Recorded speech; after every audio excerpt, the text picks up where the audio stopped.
So friend, BPSC 17वीं के revision कड़ी में आज हम लोग एक बहुत इम्पोर्टेंट टॉपिक कवर करने जा रहे हैं, बौद्ध धर्म। तो इनके संस्थापक महात्मा बुद्ध हैं, गौतम बुद्ध के नाम से जाने जाते हैं। आप जानते हैं इनके बारे में। इनका जन्म 563 ईस्वी पूर्व में लुम्बिनी कपिलवस्तु में हुआ था। ये मैं सामने पिक्चर्स भी आपके रख रहा हूँ और प्रयास है कि जो इम्पोर्टेंट फैक्ट्स है उसको अच्छे तरह से आपको याद करा दिया जाए। बचपन का नाम सिद्धार्थ था और इनके पिता का नाम सुधोधन था। सुधोधन जो है वो शाक्य गण के प्रधान थे, यानी कि ये लोग शाक्य गण से आते हैं। उस समय में जितने भी राजा थे उनके अपने अपने एक गण हुआ करते थे, उसमें शाक्य गण से पिता थे। जबकि महामाया जो इनकी माता है वो कोलिया वंश की राजकुमारी थी। ये गौतम बुद्ध का बेसिक इंफॉर्मेशन है। हाँ, एक और, जन्म के 7वें दिन ही इनकी माँ की मृत्यु हो जाती है। तो इनका जो लालन पालन है वो इनकी सौतेली माता प्रजापति गौतमी करती है। इन्होंने इनका लालन पालन किया था। गौतम बुद्ध के जन्म के समय ही ऐसा कहा जाता है कि ये एक प्रेडिक्शन किया गया था ज्योतिषियों के मुताबिक कि ये आगे चल के ये बहुत बड़े संत हो सकते हैं। ये जो प्रजापति गौतमी है ये सुधोधन की जो दूसरी पत्नी थी, महामाया के चाचा की लड़की थी। बचपन से ही गौतम बुद्ध का मन जो था वो आध्यात्मिकता की ओर जाता था। जैसा कि अभी मैंने बताया कि ये भी एक कहानी मिलती है कि इनके ऊपर भविष्यवाणी की गई थी कि ये साधु सन्यासी इस टाइप के हो सकते हैं। तो प्रजापति गौतमी का जो संबंध है वो इनकी सुधोधन की जो दूसरी पत्नी है महामाया, उनके चचेरी बहन है ये प्रजापति गौतमी, और इन्होंने ही पालन पोषण किया था गौतम बुद्ध का। ये बौद्ध धर्म के संस्थापक गौतम बुद्ध के बारे में हम लोगों ने कुछ बेसिक सा इन्फॉर्मेशन जाना। फ्रेंड्स, अगर आप भी कर रहे हैं स्टेट पीसीएस, यूपीएससी या इस तरह के अन्य किसी एग्ज़ाम की तैयारी, तो चैनल को सब्सक्राइब कर लीजिए, जुड़ जाइए हमसे। हम आपके साथ करंट अफेयर्स और अन्य जो इम्पोर्टेंट स्टडी मटेरियल्स है वो लगातार आपके साथ शेयर करेंगे। अगर आपको किसी विषय में रह जाती है डाउट तो आप वो लिख के बता सकते हैं। कमेंट बॉक्स में आप लिखेंगे, मैं उसका उत्तर देने का प्रयास जरूर करूंगा। गौतम बुद्ध के जो पत्नी का नाम था वो यशोधरा था और यशोधरा से इनको एक पुत्र होता है राहुल। ये भी कई बार पूछा जाता है कि राहुल का अर्थ क्या होता है। तो राहुल का अर्थ होता है बंधन मुक्त होना, अर्थात किसी भी बंधन में नहीं रहना। ये राहुल शब्द का अर्थ होता है। खैर, आगे आते हैं। तो इनके पत्नी का नाम है यशोधरा और यशोधरा जो है वो राहुल की मम्मी है। तो ये इनकी पत्नी है यशोधरा और इनके पुत्र है राहुल। ऐसा आप राहुल का अर्थ भी समझ गए हैं। ये जो छोटे छोटे ट्रिक्स है इन तरह से आपको समझाने की कोशिश की जाएगी। तो आगे बढ़ते हैं हम लोग इसमें अपने अगले स्लाइड्स पे चलते हैं और अगले स्लाइड्स पे हम लोग देखते हैं इनसे जुड़े हुए इम्पोर्टेंट और फैक्ट्स को। सांसारिक समस्याओं से दुखी होकर सिद्धार्थ ने 29 वर्ष की अवस्था में घर का त्याग किया था। ये भी याद रखिएगा, 29 वर्ष की अवस्था में। और ये प्रक्रिया जो है वो महाभिनिष्क्रमण के नाम से जानी जाती है। 29 वर्ष की अवस्था में इन्होंने गृह त्याग किया और ये जो गृह त्याग किया इनका जो नाम है इस प्रक्रिया को, उसे महाविनिष्क्रमण कहा जाता है। तो ये रहा, आपको एक फैक्ट्स मिल गया। बढ़ते हम लोग अगले स्लाइड्स पे। प्रयास है पिक्चर के रूप में एक स्टोरी टाइप से आपको रिप्रेजेंट की जाए ताकि इनसे जो भी प्रश्न बनते वो हमारा छूटे नहीं। बौद्ध धर्म से प्रायः आपको 1, 2, 3 इस मात्रा में प्रश्न देखने को मिलते ही हैं। बिहार के किसी भी कॉम्पिटिटिव एग्ज़ाम्स में अगर आप बैठ रहे हैं तो वहाँ से ये चीज़ प्राप्त होता है। सो हम लोग अपने अगले स्लाइड्स पे बढ़ेंगे। ये वो घर त्याग के दौरान एक बार जब ये अपने घर से निकलते हैं और रथ यात्रा कर रहे होते हैं तो बुजुर्ग व्यक्ति, मृत रोगी, ये वो देखते हैं और देखने के बाद इनका दिल पिघलने लगता है। ये व्यथित हो जाते हैं, दुखी हो जाते हैं और ये इन चीज़ों की समस्या के बारे में खोजना प्रारंभ करते हैं। मीन्स ये जो गौतम बुद्ध है वो अपने बचपन में, मीन्स सिद्धार्थ जो है वो अपने सारथी के साथ घोड़े से बाहर घूमने के लिए आते हैं। ऐसा कहा जाता है कि वो जो भविष्यवाणी थी उसके बाद इनके पिताजी इतने डर गए थे कि वो इन्हें बाहर निकलने ही नहीं देते थे। तो ये अपने सारथी के साथ बाहर निकलते हैं एक दिन और ये आसपास में इन सब दुखी चीज़ों को देख के वो उनका मन व्यथित हो जाता है और वो इसकी समाधान में आगे घर छोड़ के निकल जाते हैं और ज्ञान की खोज में इधर उधर भटकते रहते हैं। अलार कलाम से इनकी मुलाकात होती है जो सांख्य दर्शन के आचार्य हैं और अलार कलाम इनके पहले गुरु बने हैं। तो ये भी प्रश्न कई बार एग्जाम में पूछे गए हैं। गौतम बुद्ध के पहले गुरु अलार कलाम थे।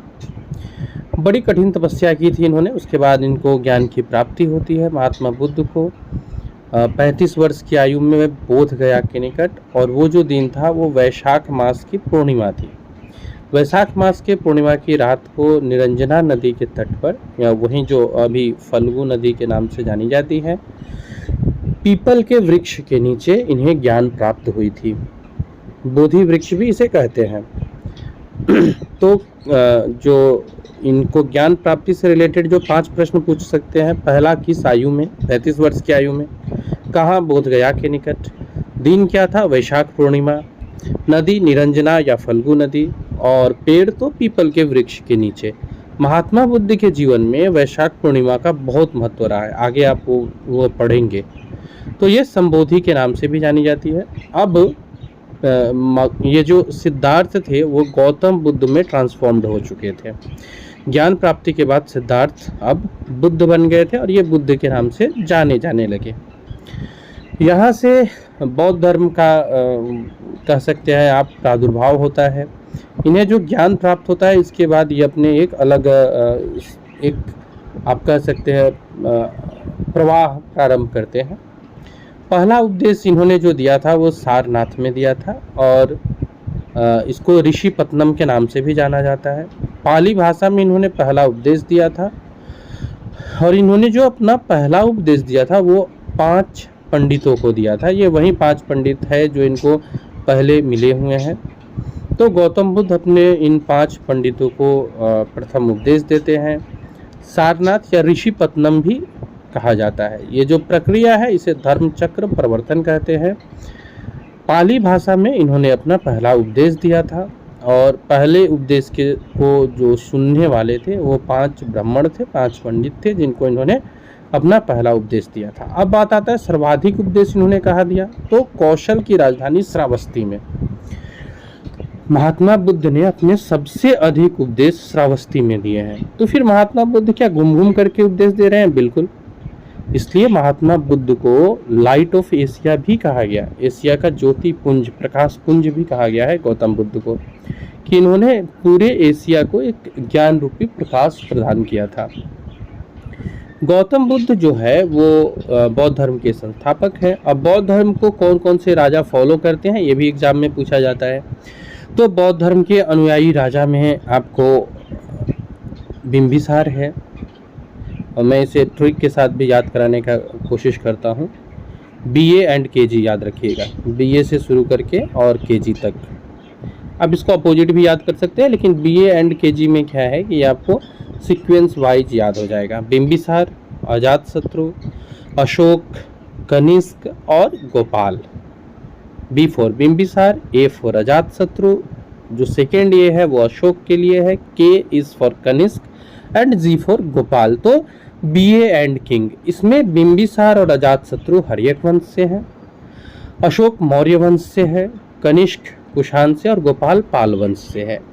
तो ये याद रखिएगा बौद्ध धर्म के अनुयायी जो 5 प्रमुख राजा है, आप BA एंड KG से याद रख सकते हैं, बिंबिसार, अजातशत्रु, अशोक, कनिष्क और गोपाल। महात्मा बुद्ध के 2 शूद्र अनुयायी भी थे, तपस एवं मल्लक। ये महात्मा बुद्ध के 2 शूद्र समुदाय से जुड़े हुए अनुयायी थे। तपस्सक एवं मल्लक। बुद्ध धर्म के दो प्रमुख संप्रदाय हुए, आगे जाके बौद्ध धर्म दो संप्रदाय में बटा, हीनयान और महायान। हीनयान जो है वो बेसिक वाला है, महायान जो है वो चेंज्ड वर्जन है। मतलब बौद्ध धर्म में नए कुछ चीज़ों को अडॉप्ट किया गया। फॉर एग्जांपल बुद्ध को ईश्वर के रूप में मानना, जबकि हीनयान में ईश्वर शब्द नहीं है, वो लोग बुद्ध को महापुरुष के रूप में मानते हैं। महायान में प्रारंभिक भाषा संस्कृत है, जबकि हीनयान यानी जो प्राचीन है, हम लोगों ने देखा कि महात्मा बुद्ध ने पहला उपदेश पाली भाषा में दिया था। तो हीनयान के समय जो है वो प्रारंभिक भाषा पाली है, जबकि महायान के समय जो है वो प्रारंभिक भाषा संस्कृत है। प्रमुख प्रणेता जो है वो महायान के वसुमित्र रहे हैं, जबकि हीनयान में महाकश्यप रहे। आगे आप महाकश्यप के बारे में पढ़ेंगे बौद्ध संगति में भी। तो गौतम बुद्ध द्वारा संस्थापित जो बौद्ध धर्म है, इसके दो प्रमुख संप्रदाय हो रहे हैं, एक महायान और एक हीनयान। महायान जो बौद्ध धर्म में कुछ बदलाव के साथ आया है, ईश्वर के रूप में मान रहे। हीनयान रूढ़िवादी जो प्राचीन है वहीं चल रहा है। महात्मा बुद्ध के चरित्र के ऊपर बुद्ध चरित्र लिखा गया था और इसके लेखक अश्वघोष है। एक साधारण सा प्रश्न आपसे करता हूँ, आप बिल्कुल आंसर दे पाएंगे। अश्वघोष किसके दरबारी कवि थे, ये बताना है आपको। नेक्स्ट, बौद्ध धर्म के 3 रत्न है, बुद्ध, धम्म और संघ। बौद्ध धर्म के 3 रत्न है, बुद्ध, धम्म और संघ। बुद्ध मीन्स एक जागृत व्यक्ति, जगा हुआ व्यक्ति, इन्हीं को बुद्ध कहा जाता था। बौद्ध धर्म की शिक्षा को धम्म कहा जाता था और बौद्ध धर्म के जो भिक्षुओं थे, इनके समूह को संघ कहा जाता था। एक बार फिर से, जागृत व्यक्ति बुद्ध, बौद्ध धर्म की शिक्षा धम्म और भिक्षुओं का समूह संघ। एक और इम्पोर्टेंट फैक्ट, बौद्ध धर्म को ग्रहण करने वाली पहली महिला गौतमी थी। आपको बताना है कमेंट बॉक्स में गौतमी का पूरा नाम क्या है। बौद्ध धर्म की 4 संगीति होती है, मीन्स सम्मेलन। इसको भी याद करने के लिए ट्रिक्स है जिससे आप बहुत आसानी से याद कर सकते हैं। तो बौद्ध धर्म का 4 सम्मेलन होता है। एग्जाम में ये पूछा जाता है सम्मेलन कहाँ हुआ, कौन उसके प्रणेता थे, राजा उस समय कौन थे। ये एक प्रचलित ट्रिक है। राजा महाशत्रु है, वेश्या सबका काल है, पुत्र मोगली के शोक में कुंवर जी कंगाल है। तो इस ट्रिक से लोग ये चारों संगीति को अच्छे से याद कर लेते हैं, उससे बनने वाले प्रश्न को भी इत्मीनान से कर लेते हैं। अब देखते हैं इस ट्रिक से कैसे आप बनने वाले को कर सकते हैं। पहला जो हो रहा है वो 483 बीसी में हो रहा है, राजगृह में, और अजात शत्रु के समय में ये पहला सम्मेलन हो रहा है। राजा महाशत्रु है, राजगृह महाकश्यप आपके अध्यक्ष है, और शत्रु यानी कि अजात शत्रु जो है वो उस समय राजा है। तो अजात शत्रु के शासनकाल में पहला बौद्ध संगीति होता है। राजगृह में अध्यक्षता करते हैं महाकश्यप। राज महाशत्रु है। देन वेश्या सबका काल है। वेश्या यानी कि अगला जो होता है वो वैशाली में होता है, दूसरा बौद्ध संगीति। ठीक 100 वर्ष का अंतर है, 483 बीसी में पहला और दूसरा 383 बीसी में। अब यहाँ वेश्या से बनता है वैशाली। द्वितीय बौद्ध संगीति जो है वो वैशाली में होती है। मोगलीपुत्र तीश इस समय राजा है, और सबाकामी जो है वो कालाशोक राजा है और सबाकामी जो है वो अध्यक्ष है। तो पुत्र मोगली के शोक में इससे वैशाली, सबाकामी, कालाशोक। अब आते हैं आगे। तीसरा बौद्ध संगीति होता है कुंवर जी कंगाल है। यहां से हम लोग को इसको निकालना है। तो पुत्र मोगली के शोक में पाटलिपुत्र में होता है। मोगली पुत्र तीश इनके अध्यक्ष, और काला और इनके जो जिस राजा के शासनकाल में होता है वो अशोक है। तो ऊपर जो था वेश्या सब का काल, वैशाली, सबाकामी, कालाशोक। पुत्र मोगली के शोक में पुत्र पाटलिपुत्र, मोगली पुत्र तीश और शोक मीन्स अशोक। चौथा जो है वो कुंवर जी कंगाल है। कुंवर से कुंडलवन, वसुमित्र और कनिष्क के शासनकाल में ये होता है। तो ये वो ट्रिक है जिससे आप याद रख सकते हैं। राजा महाशत्रु है, वेश्या सबका काल है, पुत्र मोगली के शोक में, कुंवर जी कंगाल है, कुवा फॉर कुंडलवन, जी फॉर वसुमित्र जी, और राजा कनिष्क है। गौतम बुद्ध की मृत्यु, ये आपको, ये भी एक प्रक्रिया है जिसको आप आगे अभी हम लोग चर्चा करेंगे। 80 वर्ष की अवस्था थी जब 483 ईस्वी पूर्व में कुशीनगर में गौतम बुद्ध की मृत्यु होती है। ये उत्तर प्रदेश में स्थित है कुशीनगर। गौतम बुद्ध की मृत्यु से ये 3 टॉपिक्स पूछे जाते हैं, और एक और क्या कहा जाता है उनके मृत्यु वाले प्रक्रिया को। तो गौतम बुद्ध की मृत्यु 80 वर्ष की अवस्था में होती है 483 ईसा पूर्व में, और कुशीनगर स्थान है जहां गौतम बुद्ध अपने शरीर का त्याग करते हैं। कुशीनगर जो है वो वर्तमान में उत्तर प्रदेश में स्थित है। तो इनका जो कहानी है, इनकी जो जन्म है वो नेपाल से संबंधित है। बिहार में इन्होंने बौद्ध धर्म को स्थापना किया, प्रादुर्भाव किया, और इनकी जो शरीर त्याग होती है वो उत्तर प्रदेश कुशीनगर में होती है। ये जो शरीर त्याग की प्रक्रिया है, इसको नाम दिया गया है, जैसे पीछे भी हम लोगों ने 2 नाम पढ़े हैं, धर्म चक्र प्रवर्तन, महाविनिष्क्रमण। इसी प्रकार से ये एक नाम है जो इम्पोर्टेंट है, एग्जाम में पूछा जाता है, वो है महापरिनिर्वाण। तो महाविनिष्क्रमण गृह त्याग, धर्म चक्र प्रवर्तन उपदेश, और महापरिनिर्वाण इंडिकेट करता है इनके शरीर त्याग का। तो गौतम बुद्ध ने शरीर त्याग किया 80 वर्ष की अवस्था में। ईस्वी है 483 कुशीनगर में। गौतम बुद्ध के मृत्यु के बाद बुद्ध की जो अस्थि अवशेष है उसको भारत के 8 जगहों पर स्थापित किया गया, और यहीं पे स्तूप का निर्माण होता है। सबसे प्रमुख सांची का स्तूप है, जो आप आगे पढ़ेंगे भी और आपने पढ़ा भी होगा पहले से। भारत में जो स्तूपों का महत्व है वो इस समय से बहुत तेजी से बढ़ता है। सांची का स्तूप किसने बनवाया था? तो अशोक ने बनवाया था। ये पिक्चर है आपके सामने सांची के स्तूप का। तो ये गौतम बुद्ध के से जुड़े महत्वपूर्ण उनकी कहानियां थी, उनके जीवन से जुड़े। अब कुछ उनसे जुड़े प्रतीक को देख लेते हैं। फॉर एग्जाम्पल कमल, ये बहुत इंपॉर्टेंट है, ये दर्शाता है उनके जन्म को। कमल जो है वो महात्मा बुद्ध के जन्म से संबंधित है, जबकि हाथी का संबंध गर्भ में आने से है। सांड यौवन का प्रतीक है। इन्होंने अपने जो यात्रा, घर से जब इन्होंने फर्स्ट टाइम जब ये निकल रहे हैं, हम लोगों ने जो कहानी में देखा था, घोड़े के साथ और अपने सारथी के साथ निकलते हैं, बाहर घूमते हैं। घोड़ा गृह त्याग का प्रतीक बनता है। इसके बाद ही वो जो बाहर घूमने के लिए निकलते हैं, फिर तो ये वहाँ परिस्थितियां देख के और घर त्याग कर देते हैं। तो घोड़ा गृह त्याग का प्रतीक है। शेर, ये गौतम बुद्ध के विकास और समृद्धि के प्रतीक है। इसके बाद आपको ये चक्र जो है ये पहले उपदेश को दर्शाता है। धर्म चक्र प्रवर्तन वाले को चक्र से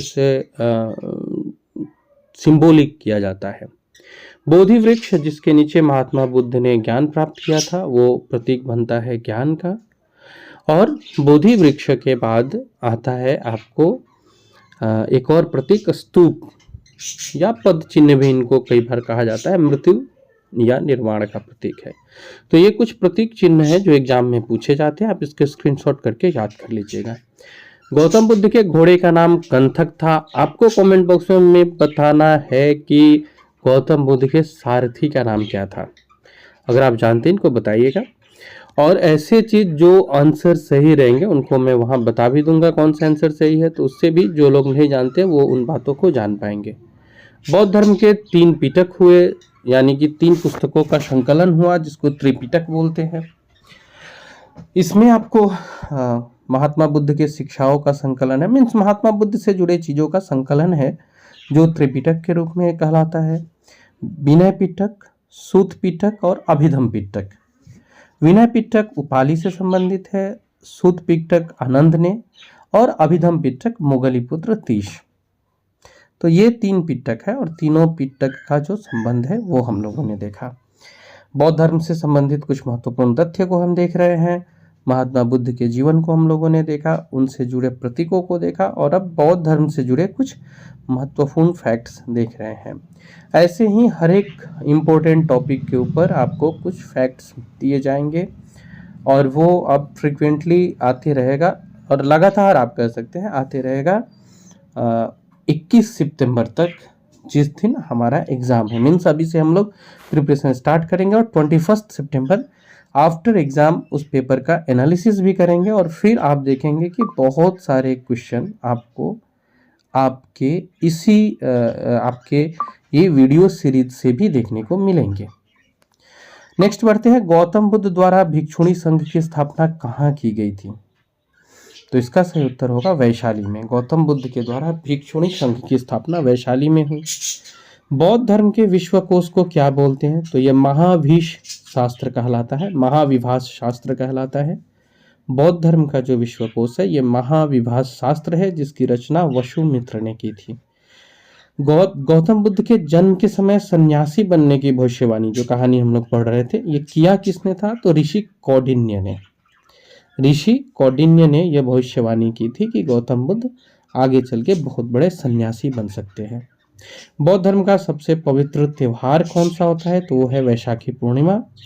हम लोगों ने कहानी के समय भी चर्चा किया था कि वैशाख की पूर्णिमा के साथ महात्मा बुद्ध का बहुत गहरा संबंध रहा है, तो वैशाखी पूर्णिमा।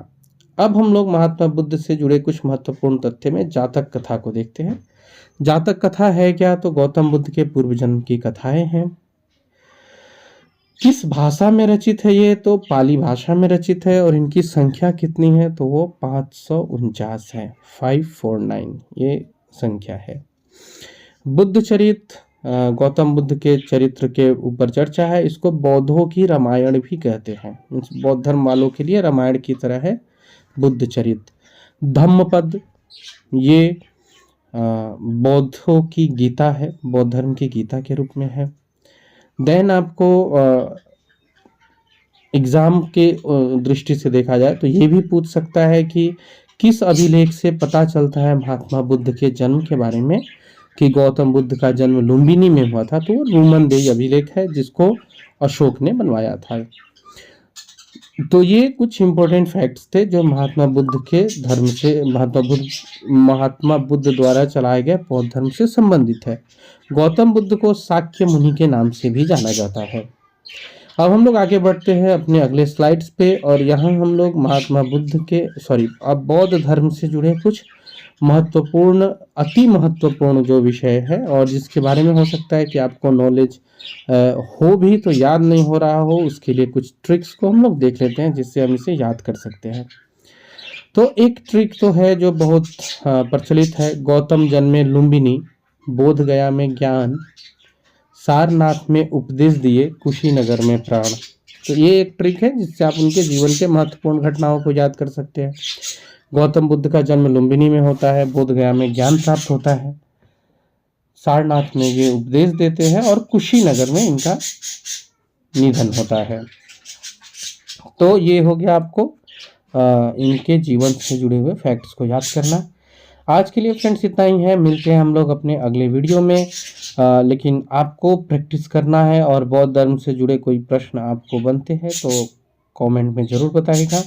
हम ऐसे ही वीडियो के साथ फिर आपसे मिलते हैं। आज के लिए इतना ही, थैंक यू।